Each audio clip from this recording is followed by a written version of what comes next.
Il est curieux de voir comment les gens ils se croient plus sages que ce qu'ils étaient en fonction de leur expérience de vie, de leur parcours. Ils peuvent même se sentir plus sages que certaines personnes parce qu'eux, ils ont vécu ça, ils ont fait ci, ils ont fait ça. Mais prenons l'exemple d'une personne qui sort de chez elle et commence à voyager, à avancer, toujours tout droit, toujours tout droit, toujours tout droit, sans s'arrêter. Mais vous serez peut-être d'accord avec moi qu'à la fin, elle reviendra à son point de départ, elle reviendra à sa maison. Et il pourra se dire, j'ai autant avancé, autant parcouru de pays pour me retrouver finalement au même endroit.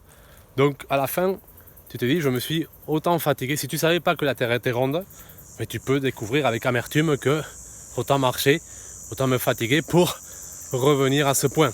Donc ça pourrait être une certaine frustration. C'est d'ailleurs ce que Jésus dit, lorsqu'un esprit est sorti d'un homme, il passe par des endroits déserts et il retourne à la même personne, mais avec cet autre esprit.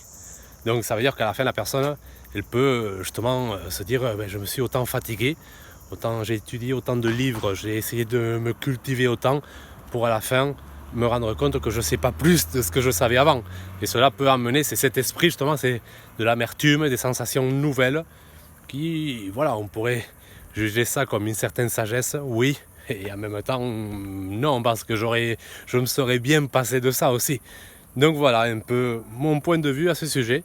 Dites-moi ce que vous pensez, est-ce que vous vous sentez plus sage que ce que vous étiez avant, ou est-ce que plus sage que certaines personnes par rapport à vos expériences?